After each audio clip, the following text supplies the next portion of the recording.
everybody, welcome back to another episode. I'm joined by my dear friend, Mr. Adam Markel. Adam, why don't you tell everybody what we talked about today? What did we talk about today, George? I don't know. Life. Okay, give it to me. Give me your recap. How do you stay resilient in a world of constant and never-ending chaos? How do you do that? How do you actually, is it even possible to take all this uncertainty and even adversity and leverage it for our long-term growth? Is that possible, George? You tell me. Okay, here's what I got. Adam would apparently become a lab and a dolphin. We talk about uncertainty and how to navigate it. There is no back to normal. It's the now normal. How Adam went from dread, insomnia, misery, and hospitalization and pivoting into a life that he loved.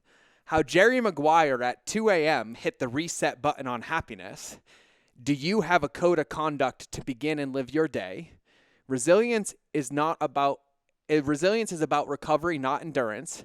A 3-step process to keep driving towards your vision positively.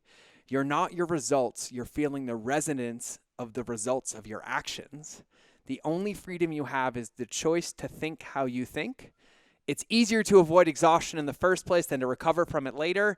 There's a big difference between a step back and a setback, and resilience isn't how we bounce back. It's about how we bounce forward. I think that summed it up. Did I miss anything? Good recap, buddy. So, yeah, I think we should talk about stop all of now. that? Yeah, we talked about all of that and much more. So I'm going to stop talking. We're going to go connect. We're going to cue the intro, and you guys should go listen now.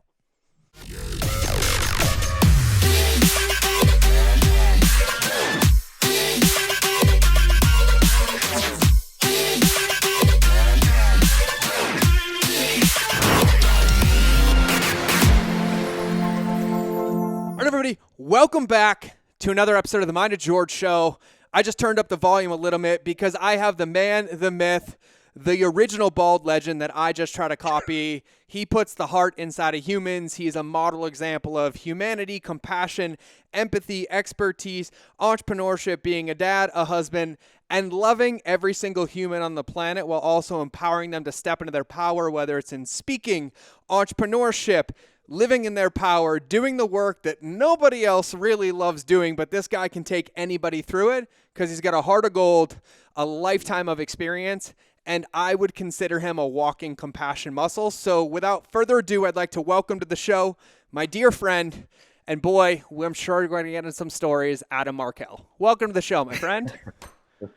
George, you are a gentleman. I don't even know what to say after that. I probably should just retire. That's like an epitaph. I mean, that's, just write it and I'll go, I don't know, go sit by a lake somewhere. Everybody knows my secret obsession is I watch freestyle rap, and I can't sing and I can't rap. So I try to do it with marketing and speaking. Yeah. Good man. No, I loved, you had a lot of ease going there for a minute. And I thought, is he going to do the whole thing with ease only? Yeah. But then that would be a little, you swung a little different. So that's a little outside of my pay grade. I don't have enough formal education to keep going on that one because there's words and phrases there. So, well, yeah, we know you have trouble with words, right? Oh, here we go. It starts already. Yeah, Adam, and just so everybody listening, Adam has probably been on the short end of George's talking stick more than a lot of people I've had on the show because he's a big rock and component in my life, and we've played together, and yeah. So Adam and his entire family have heard George's 7-hour monologues about nothing that could be made in 4 points. So you are an intensely interesting person, and I love you, and I know our family, everybody in our family does too. And you're describing, I think, what was it? I probably screw this pronunciation up, but Aniz Nin said something along the lines of, we don't see others as they are, we see ourselves. We see others as we are. And I think you speaking about me that way is very much you speaking about yourself. And I think there's nothing wrong with that. You are a very compassionate person. I think you feel the full gamut of things, which is great. And it's also, empathy is a bitch at times, right? So that is the best way to describe it. And yeah, and I appreciate that. And just so everybody listening to have a little bit of context, Adam and I know each other very, very well, and it's been a pre-pandemic, a while since we talked, we connected, and given the state of the world, I was sitting here one day talking to my mastermind students and listening to everybody, and things seem to be changing all the time. And the two common threads that I keep finding are everybody having to pivot, not being romantic about how things were, and having the intestinal fortitude to trust themselves to go forward, which is resiliency. And you happen to be an expert on both of those. And so I want to get into those, but I'm going to ask you a different question first. sure. You ready for this one? And you know what, Adam? I'm going to frame this one since you're a little NLP master too. I can almost guarantee you that you've never been asked this question. I'm going to guarantee this one. Okay? Sure. Okay. I will not bet against that, by the way. Yeah. Okay, cool. So if you could combine two animals to be your spirit animal, what would they be and why? Oh my God. All right. Wow, we're going there, huh? Spirit animals. You got to combine I'm a two of them. I'm a dog guy, so I'm not gonna diss my canine buddies. I love dogs and have been so lucky. Randy and I, even since the time the kids were born, we've always had dogs until just recently. We've always usually big labs or golden retrievers. They're just I mean, they're unconditionally loving. And I would say that's probably true of dogs in general, but just the breeds that we've had and the ones that we've been lucky enough to be around have been, and you know our dogs because you met Wilson, met Willie, who's our black lab, and Duncan was our golden. And both of them, unfortunately, before the pandemic, transition moved on, and that's always one of the most brutal things to see that because they're a member of the family. But one of the lasting lessons and really a legacy of both of these dogs, but I'll say Duncan in particular, is just how they modeled unconditional love. And, you could forget to feed them. Not that you ever want to do that, but you could forget to feed them and they don't hold a grudge. They're not resentful. They don't give you any attitude about it. They're just happy you fed them. They're happy you remembered and they will lick you and love you without any recrimination. And so it's a great example of what we can aspire to be as people, loving ourselves and loving others that way. Mm-hmm. So I don't know if I'm answering your question. One of those spirit animals is absolutely going to be a dog, man. And what's the second one? And you got to combine them. Yeah. So it'll be a lab dog mixed with what? Lab dog mix. Well, I think in another lifetime, because of my feet and looking at my webbed toes and the fact that I live in the water more than I do on the land, probably, I was a dolphin. So yes. I'm going to combine this crazy combination of a lab of some kind and a dolphin. That's what would be. I forgot about our ping pong championships and your water. I should have said, and they made the movie Waterworld about Adam Markel. Like that would have been just the best. We did, by the way, have some epic ping pong matches. Oh, we're due. We'll make it happen. You and Randy are either coming to Montana or I will find my way back down there because I was just down there a couple months ago. But so just so you know, I said bald eagle and an orca whale. Yeah. Those were my two. And so I love it. I love it.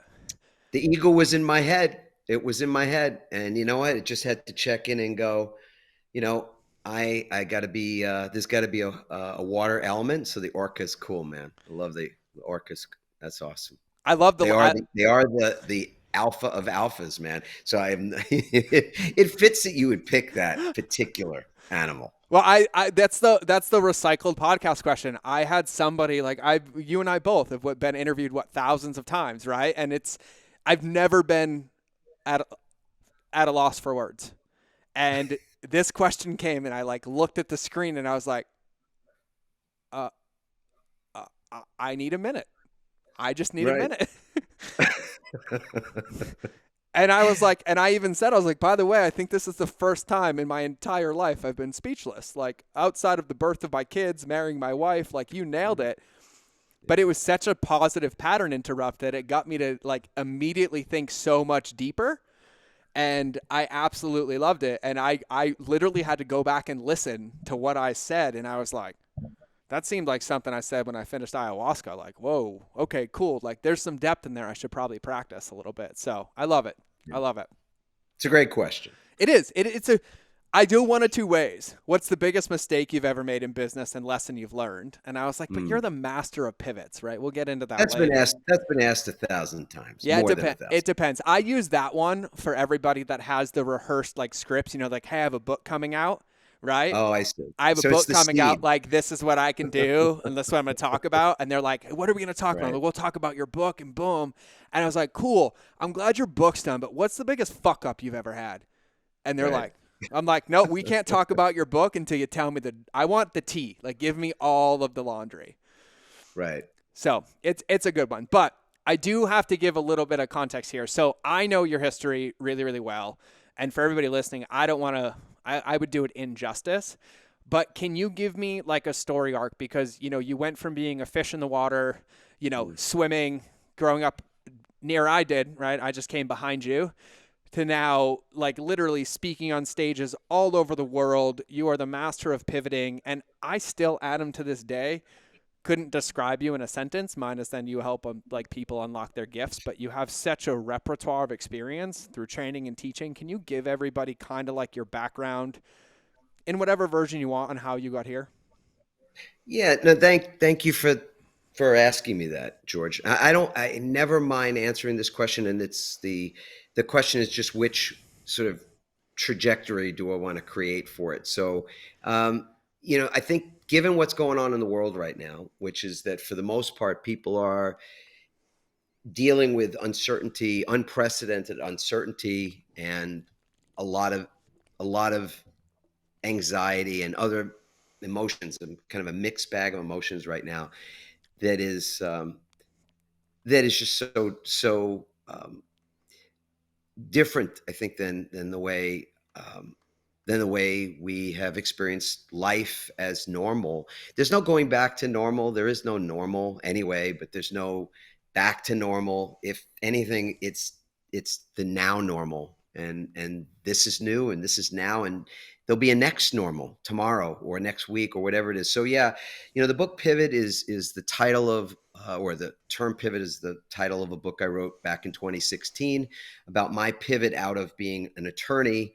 It was more than that, but from a career standpoint, I was pivoting out of 18 years as a litigation attorney, practicing primarily in New York and in New Jersey, having created a successful law firm, and all the things that go along with that, but finding that I was anxious a lot. I was angry more than I was even anxious. That I would start my day feeling things that, or feeling in a particular way that I just could never have imagined when I was 15 years old or 20 years old. Just starting the day feeling a sense of dread. Now, to fill in the context, I was married happily, am still to my college sweetheart, 33 years, 4 healthy kids, 2 dogs, as I was describing, gerbils, goldfish, the whole, house of, just everything that I would have wanted or aspired to. And of course, it all sounded like and looked like success. So why was I waking up in the morning and feeling dread? Mm-hmm. Why was I having trouble going to sleep at night? Why couldn't I get back to sleep if I woke up at 3 o'clock in the morning? Um, those were questions that I couldn't answer. And ultimately, it put me in the hospital. And it's a dramatic story. I'll skip to the punchline of it. I thought I was having a heart attack. I felt like I was having a heart attack. I was having a panic attack. And it took several hours of tests and thinking I'm not going to see my kids again, and feeling embarrassed. And, in my little thing you get on when you get to the emergency room, and lying on a gurney half naked, and just feeling so vulnerable and all that. To find out that it wasn't actually a physical thing, but it was really an emotional thing. It was a mental thing. Was hard to take, especially since I was a paid warrior. I was like paid to go into court and fight for a living, and so that was just shaky. It shook the foundation for a while, and ultimately I had one of these pretty interesting experiences one night when I wasn't able to get back to sleep. I was just watching TV and this old movie, Jerry Maguire, came on. You remember that movie, right, George? I remember that movie very well. 1994. There's some great characters in that movie. There's some great lines. Cuba Gooding Show me the delivers some. money. Exactly. Show me the money, Jerry. And Joe Jerry's played by Tom Cruise. But it's not that part of the movie. I think there's the line in the movie too that you had me at hello. There's so many Yep. great lines in Oh that yeah, movie, yeah. right? Renee Zellweger. But my little thing, the part that was in that movie for me at 2 o'clock in the morning one night, was where Jerry's mentor, a guy by the name of Dickie Fox, this older guy in a seersucker suit or something, sitting behind his desk with this little placard that says Dickie Fox on it. He says something to the effect of, I've failed as much as I've succeeded in life, but I love my life and I love my wife, and I wish you my kind of success. And in that moment, I just was able to go to sleep. I was able to go to sleep and wake up the next morning. And when my feet hit the floor the next morning, I didn't feel the sense of dread. I didn't feel anxiousness or just any of that. I put my feet on the floor and I said out loud, I love my life. Like, it spontaneously, those words just came out of my mouth. I love my life. Mm-hmm. I felt gratitude. In other words, I was in a state of appreciation for my life, even though my life wasn't perfect, even though there were things I wished were different or I wanted to change. I was getting older. I was losing my hair. I was dealing with sort of a midlife career crisis because I didn't think I wanted to be a professional fighter that way. I didn't want to do what I was doing any longer. All that stuff was coalescing in my mind. But what came out of my mouth was simply an expression of gratitude, George. Mm-hmm. And that changed everything. It doesn't mean that, everything outside changed immediately, but something changed inside of me that changed everything in my life after that. So I wrote the book Pivot, and it became a big bestseller, allowed me to go around the world and talk about this stuff, speak to people that I've never met before by the thousands. That's been amazing. And these days I speak to a lot of companies, primarily about a chapter that was within the book Pivot. So Mm-hmm. inside Pivot was this chapter about resilience. Now I have a book that's coming out later this year called Change Proof, Mm-hmm. which is how to leverage uncertainty to build long-term resilience. And that's a book where Pivot is a chapter within the bigger context of resiliency and how it is that we develop resiliency every day, both individually and organizationally. Mm-hmm. That's what I'm up to these days. I love it. And I'm going to ask you a question. I've actually never asked you this. So my experience of you, I like pull out PD stuff when I'm with you, like in the best way possible. Like bring out the best version of me. Um, Thank you for that, being such a dope human. But like my experience of you is like you say that story, I know the depth of that story. Like we've shared many tears together, back and forth. Like the ability, like for you to pivot at such a level. But even when you talk about it, you have this like grounded confidence in your ability to execute in the ambiguity, right? Mm. Like there's a lot of people that want to pivot. There's a lot of people that do pivot, but they pivot out of scarcity. They pivot out of fear. And I'm one of them. Like that has come up for me. But every time I've seen you, I've talked to you, I've heard from you going from warrior and litigation to I love my life to I'm having the best career of my life to oh, it's all gone to I'm going to jump into this and build it with my family. And every single time I have never heard you say from it was so hard or I didn't think it could happen or it was because of this. It's always from this place of gratitude, and I would almost call it like blind loving confidence that it's guaranteed to work. And Isn't it? I want to know where that comes from. Like what is Oh, underneath that for you? wow. That's a great question, George. I'm not just a half full glass guy. I'm not a wearing the rose colored glasses guy. I mean, I look for the best in Mm-hmm. people and in myself. I look for the best in the world. I'm very spiritual, and I don't mind saying I'm a God guy. Mm-hmm. Not religious, just not, that's not my bag, but I am 100% Mm-hmm. a lover of God. Mm-hmm. Um, and for that, I mean, I believe in the loving goodness of this universe that is our host. Mm-hmm. So I don't believe in randomness. I Mm-hmm. believe everything is happening in this just beautiful, synchronistic and harmonious way, whether we see it or not. So that's a certain faith that I think infuses my attitude Mm-hmm. about things. It doesn't mean that I don't feel like shit or have really awful feelings, self-loathing feelings, or feelings of, I work on my own covetousness or the wanting. I'm like, work on in my code of conduct, which is the way I begin the day.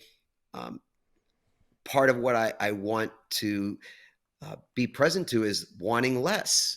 Like, I already have a lot, and I have more than a lot of people, and maybe not as much as some other folks, but I want to want less. Mm-hmm. There's a beautiful part of the 23rd Psalm, and people are going to think I'm some religious nut or something. Fine. Good for you if that's what this triggers.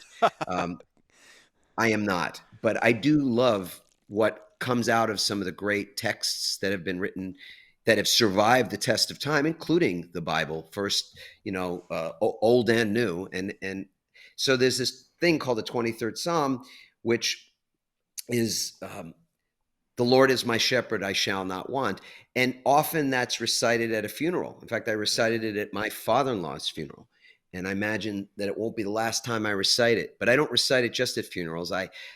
It's a prayer. It's a prayer of gratitude. It's a prayer for everyday use. And for me, that I shall not want part is so vital, because that's what part of faith is about. That you'll want that. I'm not coming from a needy or a place of constant want. I know a lot of people have a lot and they still want more. I have a lot and I find myself still wanting more. So it's kind of insatiable, and it's baked into the capitalist, you know, uh, paradigm, for good reason. It really is good for capitalism that people just keep wanting and wanting and wanting and wanting more and more stuff, and that's fine. I'm not opposed to that. Um, and yet I want to control. I want to want less, Mm-hmm. um, because when I'm and the way that I get there, and it takes reminding, and I'm not there even half the time, I'd say, is to when I'm grateful, then there's nothing that I need to covet. I don't need to want someone else's anything or want more when I'm in a state of appreciation for what I have, including this moment, this breath, this conversation, this health, this everything. It's just perfect in this moment.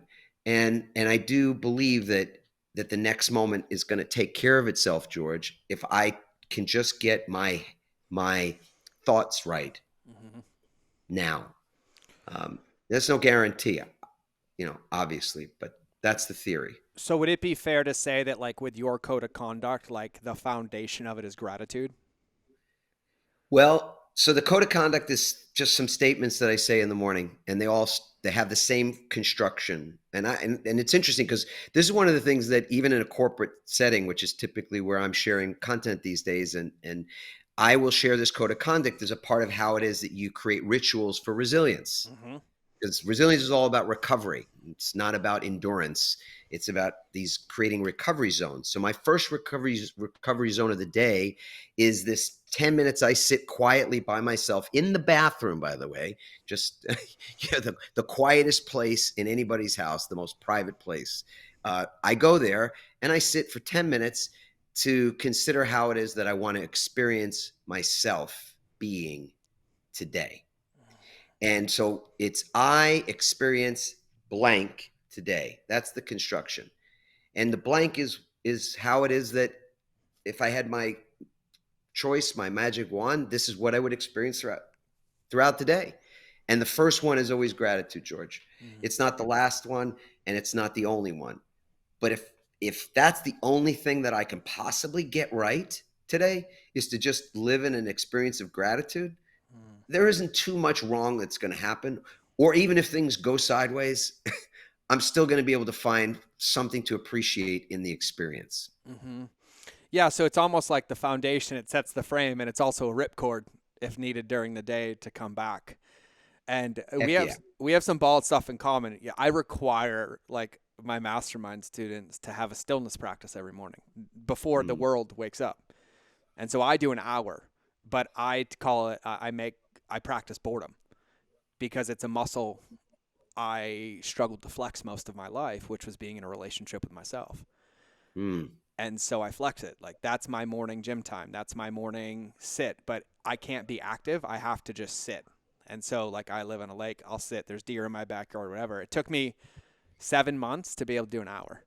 Uh, it was probably mm. like 5, 6 minutes of time for the first like 3 months because I couldn't stop. And it's interesting. We haven't talked in so long, and Yeah. it's like probably one of the most profound practices that I have that changes everything. Like, and I think it ties into resiliency because, you know, one of the things that I notice about you is in this is you're saying that it's gratitude, right? And underneath it, what I see is you almost solidifying your foundation so that when the triggers come, when the world changes, when you're required to pivot, you might have the internal turmoil, but you have the external confidence and the ability to hold so that you can be there and not react and then choose how to respond. Like that's the best way I would describe you. You know what? I take that compliment and gratefully accept it, George. To me, it's the question is not, if the world is going to It's when. pivot Yeah. or shake, it's when. And yeah, how do you best situate yourself or create a context for dealing with any of those things, regardless of what they might be? And I agree with you. I think that gratitude is a foundational principle. You said something else that kind of triggered a different thing for me, which is that in this book called Change Proof that'll be out later this year from McGraw Hill, I share a process throughout the book called pause, ask, choose. And it's really what you were just saying, that so in the midst of any kind of chaos or any adversity or uncertainty or ambiguity, I loved that word used earlier, um, there's a framework that I use, which is to pause, to ask, and to choose. So in the simplest, most sort of 10-second explanation of it, it's I pause to then ask how I want to experience myself being in this moment, and then I choose what comes through in that at that moment. So to pause and to ask how I want to experience myself being means that I am now consciously interacting with that experience and deciding for myself what I want to feel, um, as opposed to simply being reactive. And life is a reflex of mental states. Emmett Fox once said, "Life is a reflex of mental states," and we're constantly sort of in that reflexive uh, state of being where our mind is just bouncing all over the place. And these days we go from outrage to outrage. I mean, that's what's going on in the world. One outrage matched by another outrage. So it's the outrage over people who wear a mask. It's the outrage over people who don't wear a mask, and every other thing that we can conceive of. Mm-hmm. And it's this reflex state that has, I think, the greatest threat to our well-being that I can think of at this moment. It's not bombs, it's not political systems, it's not religious organizations, it's not any of those things. It's the fact that we are so reactive now, and that is to me something to pay attention to. So you pause, you ask, you choose. You are making a conscious decision then. And what is our life in the end, the beginning, the middle, at any point? What is it other than a collection of our decisions that we've made so far? Mm-hmm. So better decision making, right decision making, spontaneous right decision making is a worthy outcome to be Mm-hmm. working on. Mm-hmm. Well, and spontaneous right decision making comes from practice. And Yes. that's the thing that I think is so powerful. And you just said something um, in my opinion, reactivity creates divisiveness. Like that's it, right? It eliminates the ability for either party to have safe space to be witnessed. It's always about change, wrong, project, push. And so I love it. And I think it's huge. You said something in the beginning of that though that I want to dive into, and I'm sure we can unpack the rest of that. And I don't even know if anybody heard it. You said how I choose to feel. And I know your background, I know the work I've done. It's a very different context than a lot of what we hear. But the truth is that feelings are always inside of us. It's chemistry within our body, our brain, neural pathways, synapses. And it's almost like we let the outside world turn our dial to tune into anxiety or to tune into fear or to tune into sadness. And we forget that we control the dial and we can tune it into happiness or tune it into joy. And this is what I love Joe Dispenza's work for. Like that's really where it gets in. And I hear the parts of it, but you said it so casually, and I just wanted to give it a moment of glory of like that pause. That pause is allowing you to be in your experience, not separated from it, right? It's not happening to you, like it's happening in you. And in my experience, I can't speak for anybody else, the moment that I can witness my ego, my sadness, my projection, my fear, it tends to dissipate. And so I love what you said about the pause, ask, and choose.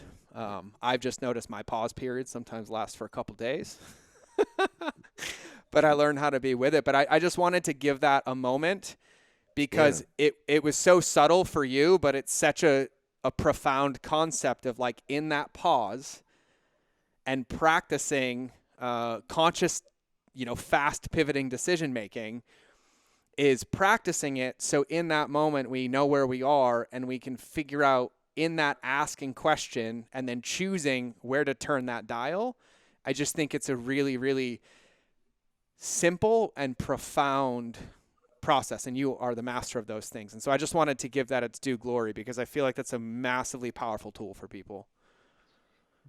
Yeah, I feel like it's tangible. It's I have a podcast, called The Conscious Pivot. And I've spoken about this on that show before, and people will write in and say, um, it was easy for me to just start doing this thing. Because originally my whole story was I read something about Benjamin Franklin creating a list of ways he wanted to behave, the optimal behavior, morally, ethically, that kind of thing. And I tweaked that process to say, well, how do I want to feel about my day at the end of the day? If I looked at the end of the day back at what went on, how did I experience the day was what I was after. Because again, theory was end of our days, all we have really to show for it is the resonance, the feeling of what it meant to be alive. So if I spend my days as I was a lawyer back in those days, angry all the time, then the resonance on my deathbed of my life was going to be largely how I spent the bulk of my life, which was being angry. So I said, that's not going to work for me. And so my original code of conduct, which I share with people, is still these 13 original statements, and then anything else that comes through, in that quiet time. But one of those statements is I experience being the conscious creator of my own life experience today. And that to me is the most powerful one. It's even more powerful in some sense than the gratitude one, because that is it's the program.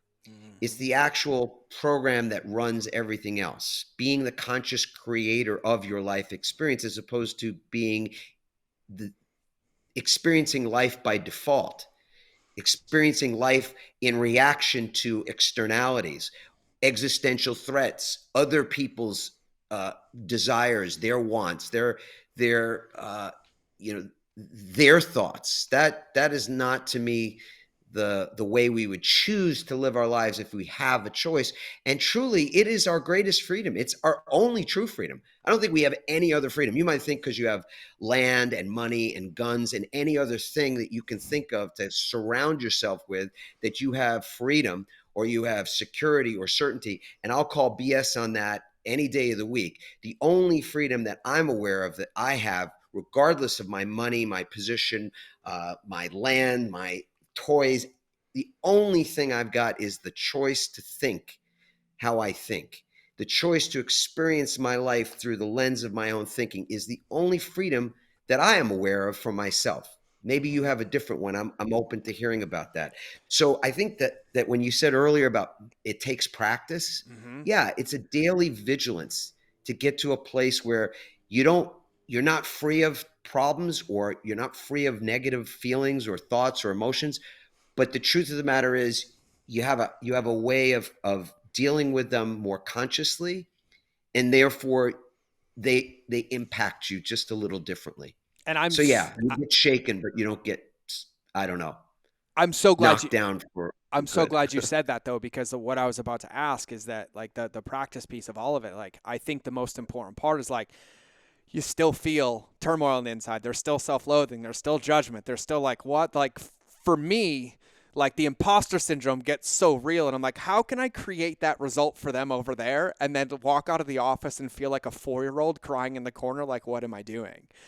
And I think the practice piece is huge, and I actually like that pause, ask, choose is so huge for me because I think a lot of times, and I'm going to ask you about this before we get into resiliency. And by the way, I agree with you on the thinking part.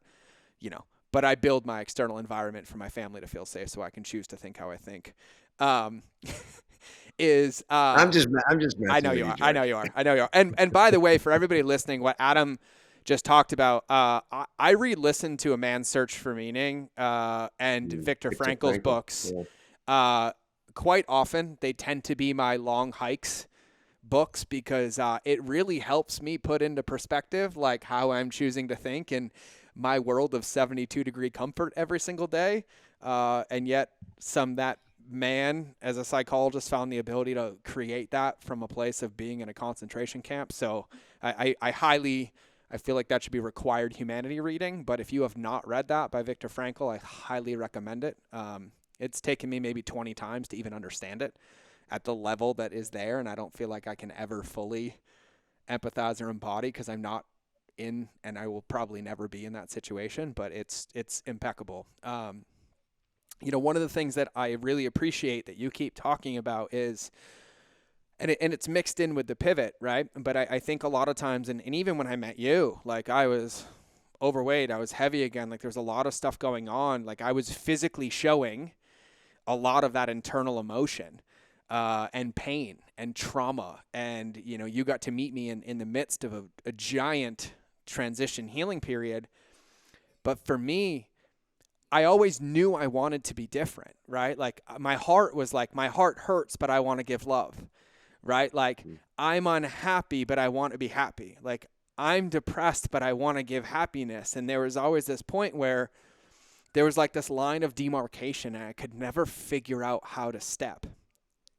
And I didn't know where to go or what to do. And I overcomplicated the entire thing. I was just frozen. And so the reason like I was like, oh, I got to talk to Adam, like you've said it a few times in here, but I kind of want you to bow it around, since you're one of the most prolific speakers in the world, of like in that moment, we're talking about flexing this muscle of like being able to withstand resistance. And then while withstanding it, check in and go in instead of out of like, okay, choose, right? Is that number, pause, ask, and then choose, and then practicing it. What does that look like for somebody who's like, I get it. Like I'm unhappy or I'm super stressed or I feel out of control. Like how can that become palpable for somebody to take an action? Because it took me having people like you and my wife and, plant medicines and boom, to realize like, oh, well, if I just do one thing today and then one thing tomorrow, then it will work. But it took me 3 years to take a step in that direction. And I Yeah. never realized my feet were cemented into the ground. And I was just choosing to keep them there, right? Like it looked like cement, but I was standing on top of it. It just Right. felt heavy because that's how I chose to see it. And so I just feel like in this practice, like, do you have any tangible or palpable ways for people to practice that resiliency or to pivot into action? Because I feel like a lot of people, and myself included, in the world now, pick the state of the world or any point, you said it earlier, it's not a matter of if, it's a matter of when. And it's funny to me, I had this conversation with Lindsay last night.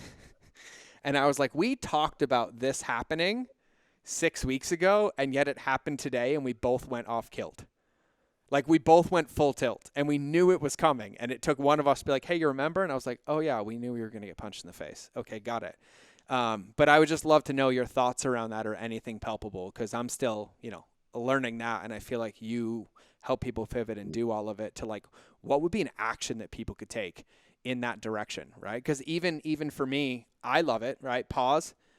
Adam, there were times that I paused that I couldn't be with what I was feeling on the inside.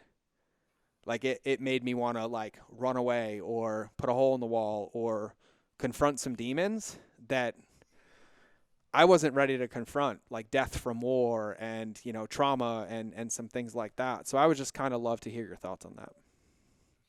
Yeah. I'm going to, Drive. and you can just interrupt me at any point, George. I'm gonna try to dance around this a little bit here.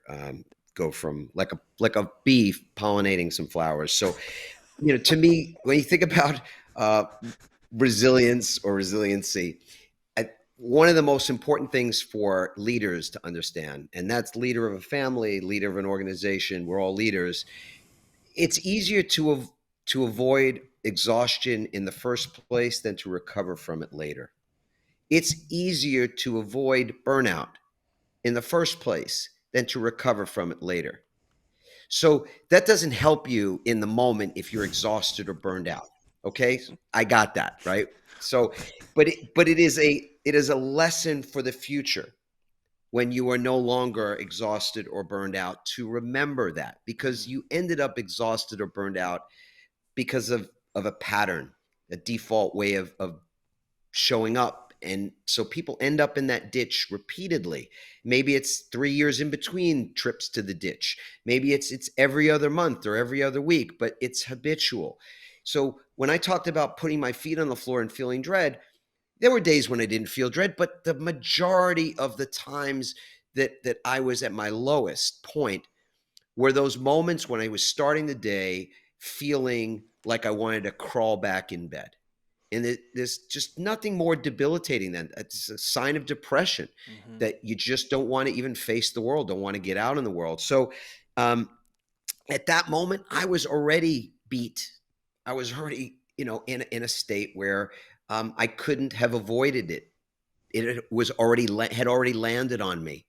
So the other aspect of resilience, developing resilience, is not just that you do things to avoid it in the first place, but that when it's something that you are experiencing, that you recognize how you alleviate it. And that's where you asked me earlier, what's the tangible, thing you Yeah. do? And that is to recognize that resilience is not about muscling through. It's not about stiff upper lip, don't quit, and any other bullshit like that. That's why what Simone Biles did at the Olympics is a lesson to all of us. She had more pressure on her than any of us on this call, right? Mm-hmm. And probably anybody listening to this doesn't live with half the amount of pressure that this woman had on her, when the eyes of the world and her country were solidly on her to win every single event, to get a gold medal and to lead her team and lead her country forward. And in that moment, when she was feeling burned out, exhausted to the degree that maybe it was possible she could get injured and end her career, or damage herself physically, she chose to step back. So she stepped back instead of having a setback. There is a very big difference between a step back and a setback. A setback is something that happens when we don't see the signs, when we are just sort of going about our business and something happens that's required to have us slow down or pause. It's sort of like the universe's way of making us pause. But to consciously step back, she was saying, I need a zone of recovery. I need to create a place for me to recharge and to reset. And what's amazing is that she did that, and in the span of like a week or less than a week, she was able to get back into competition on the balance beam of all things and win a bronze medal. Now, her stepping back also allowed there to be space on that team for other people to step up And that's what happened, because Suni Lee won the all-around gold medal, and another woman whose name I don't remember won a silver in an event she probably wouldn't have competed in. So, it was just magical that she was able to model what that looks like. So people that are feeling the way they might be feeling, as you said, exhausted or burned out, just look at the example Simone Biles gave us. And people, of course, there were people who were super critical of her, calling her a coward, saying she was a quitter, and all those kinds of things. And then, of course, there were lots of people who supported her. But regardless of what other people were thinking or, pontificating about, she did what she needed to do to get right. Yep. And when she got right, she got back in the game. She got back in competition and won a freaking bronze medal at the Olympics, which is, by the way, the same medal she got in Rio when just however many years earlier, 5 years earlier or something. So the concept of resilience is really about recovery.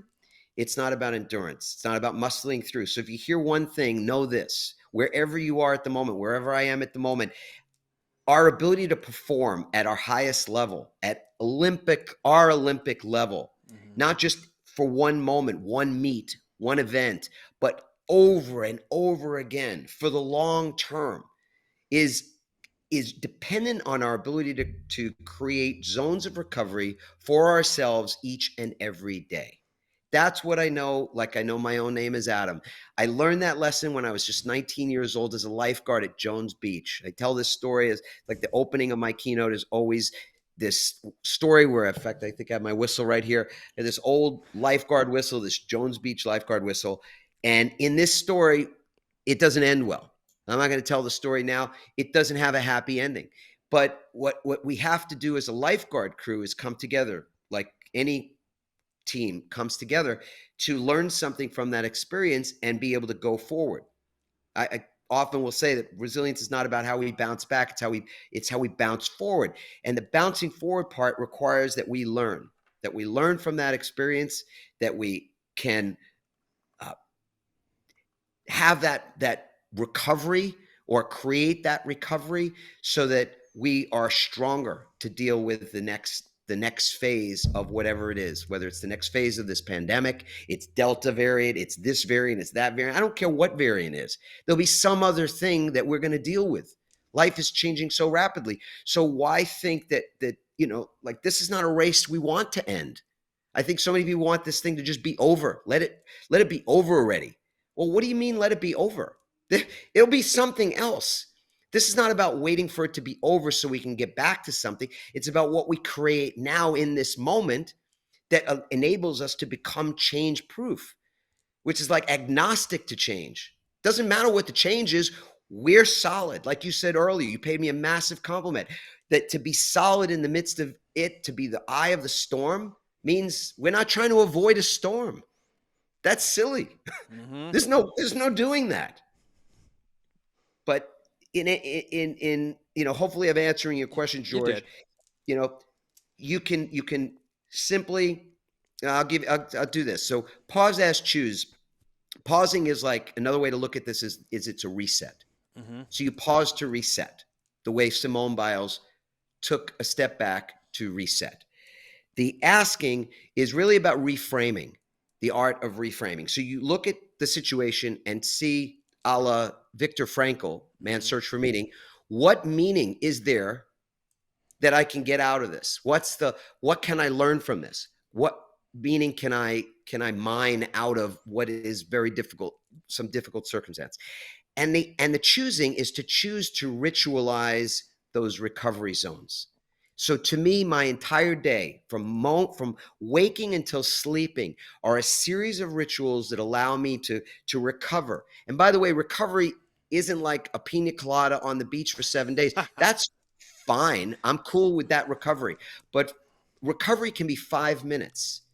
When you rest your mind, when you become adept at resting your mind for 5 minutes, the next 45 minutes or an hour could be the best 45 minutes or an hour of your entire day. And that's at the point of your day when you might be reaching for chocolate or coffee. And instead of having to do that and then crashing or just, completely running out of juice, you're all of a sudden ready to go. Like at 3 o'clock in the afternoon, you go, how am I ready to go? Well, it's because I put my feet up the wall and closed my eyes for 5 minutes. Yep. I took a 20-minute walk. I jumped in the pool. I went and looked, at some, I went into nature and just looked at the natural beauty that's all around me. I drank a glass of water, like a full glass of water to flush out quickly, not sipping water all day long like a kitty cat. Like literally just drank a gallon of water to flush out whatever was not, like in my body that didn't feel good. These, and if I sound like I'm, hopefully I don't sound like I'm lecturing here. No, keep going. It's just finding what works for you. It doesn't have to work for me that what works for you or vice versa.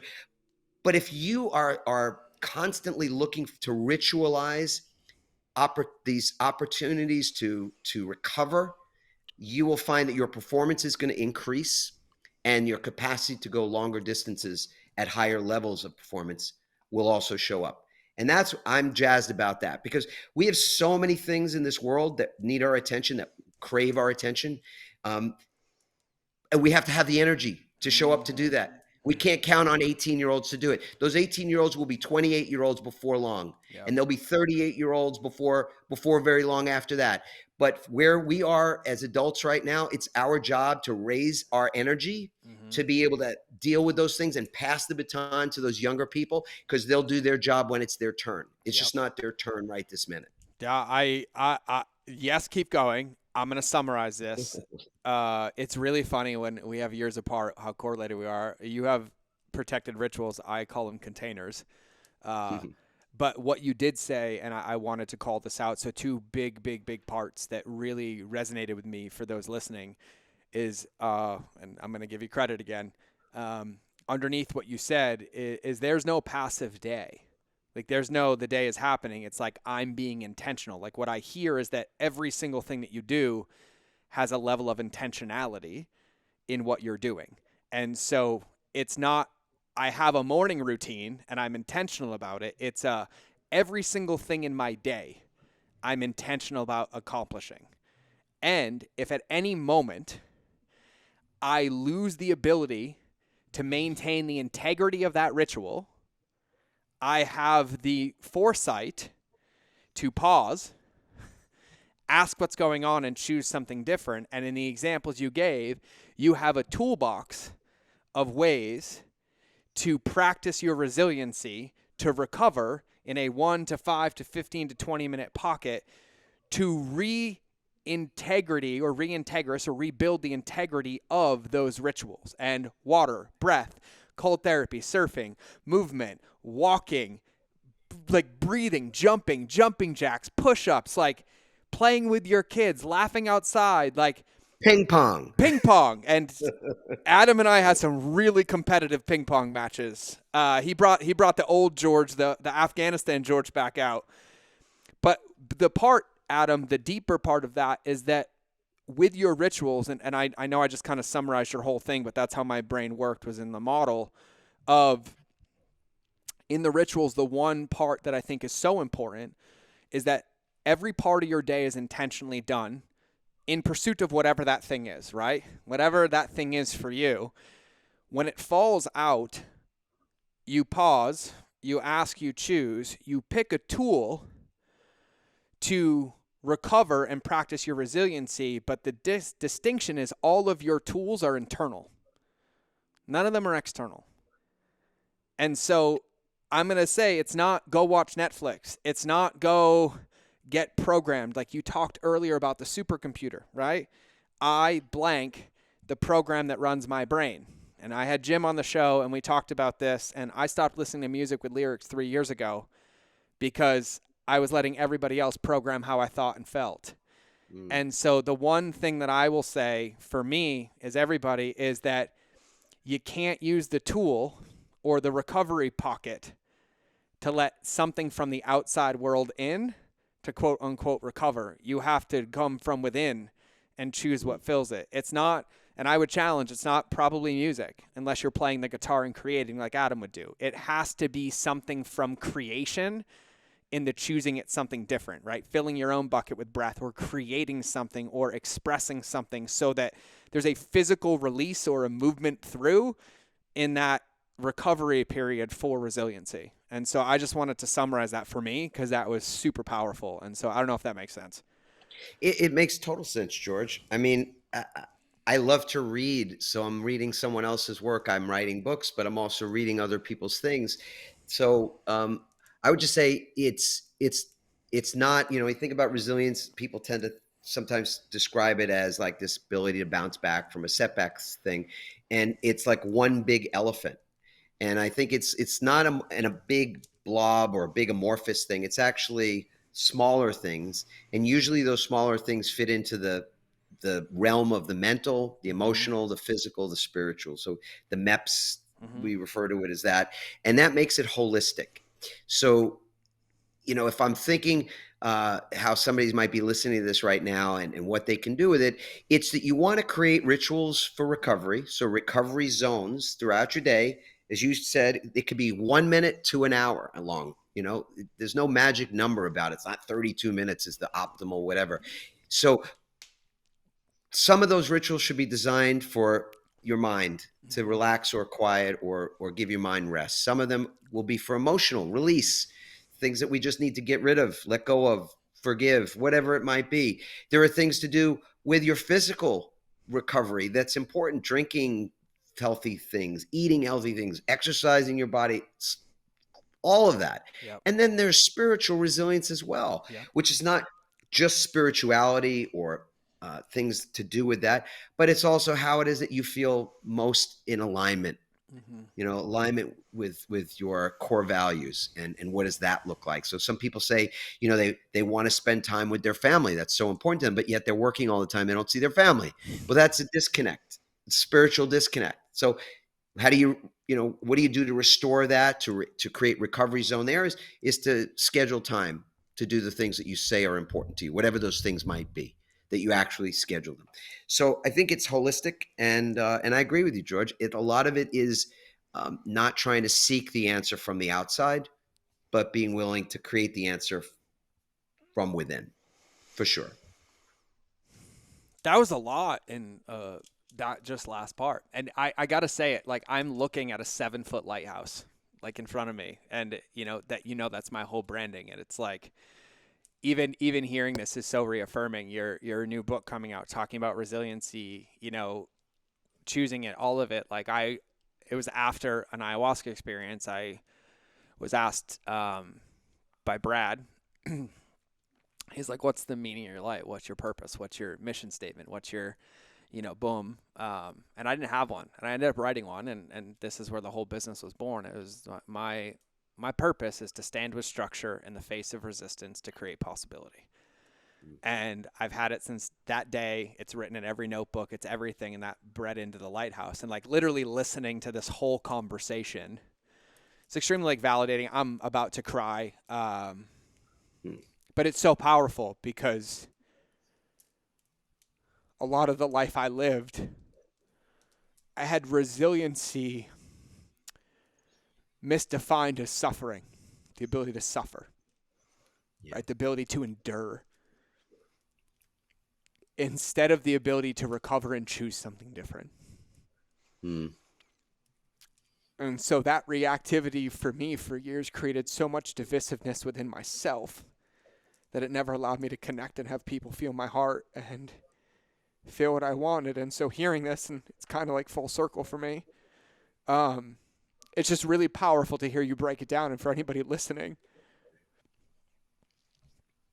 it's profound to know that, like, we always can choose.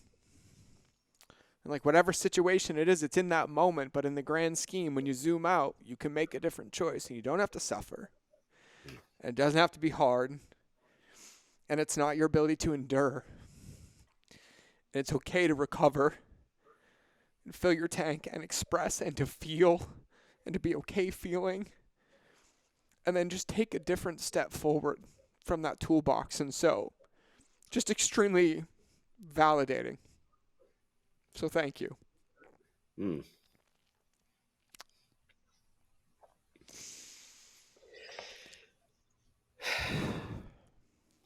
And I might be the only one who cries in our conversation today. So I doubt it. I wanna I that was channeling. That was just on my heart. Um, this has been profoundly impactful, and I want to respect and honor the time container. And I do have one final question, but before I do that, I'm not going to let you promote yourself. I'm going to promote you for a minute.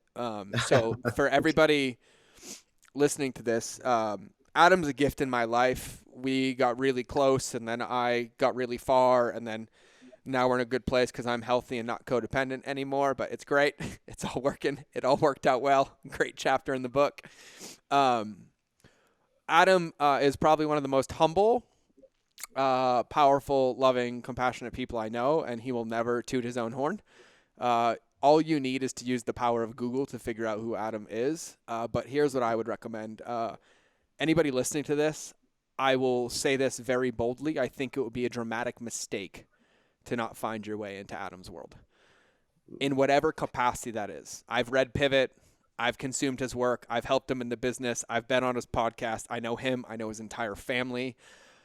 And when I say there's somebody that walks the walk, meaning I could have hidden cameras set up and it would be identical to what is spoken about, whether he knows you're there or not, that is Adam Markel. You are the walking definition of integrity. And I appreciate that, the man you are and the stand that you take. So for everybody listening, adammarkel.com. One of the best tools to have in your arsenal is the ability to consume and connect with his resources. And so the best place to go is his website, adammarkel.com. I would recommend getting Pivot. I'd recommend listening to the podcast. Don't go listen to ours, which is you going to anyways. We recorded it in a hot tub, I think the last time that we did it down in Carlsbad. Just really, really powerful stuff. And so if you're still listening to this, just do yourself the favor and get that deposit of Adam in your life for a moment. You can do with it as you please, but go check it out for sure. And so that's me. You don't have to say shit. Everybody listen, go. Now, I have one final question for you. And I love this question. It's probably one of my favorite questions. So we've been doing this episode for actually exactly an hour. So I just Men in Blacked the entire episode. It's gone. Everybody forgot. Everything's erased. They haven't heard anything up until this point. And in this moment, you have the ability to tattoo anything that you want on their soul that they'll remember forever. And so my question for you is, everybody listening to this that hasn't heard anything, and in this one moment, you have the ability to give them the gift of a tattoo on their soul that they will carry forth with them for the rest of their life. Adam, what would that be?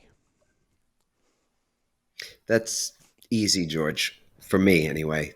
That I was given this gift of a seemingly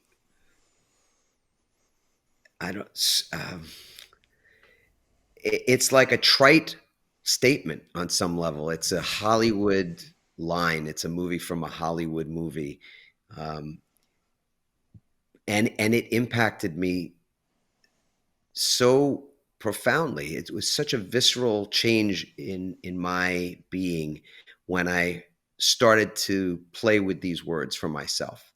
And I gave a TED Talk some years ago where I introduced this concept. As simple as it sounds, as simple as it is not at all easy. And especially in the times that we're living in right now, loving your life, no matter what, loving your entire life. Like we just had a grandson, this beautiful little boy, Nakoa Lou. He's Nakoa it translates to brave one. It's Hawaiian in origin. Lou, after my late father-in-law, beautiful man, we call Papa Lou, and we wrote a song. My wife Franny and I, we wrote a song for his birth, and there's a beautiful part of the song where, in the bridge, it says, "Love your life, your entire life. Love your life, such a precious life. Love your life, your entire life." And that's the message we want for our grandson and for our kids. So why wouldn't that be the same exact message that we would want for all of humanity, for anybody that would be listening, or anybody that we would reach through this? So those are the thoughts. It's not easy. I'm not saying it's easy. I'm not interested in inspiring anybody, frankly, or motivating anybody. Um, but if it's intriguing, if it's something that you might try on and see if it fits, and take it where you take it, do with it what you will. My hope and my prayer is that you do love your life, your entire life. I love it.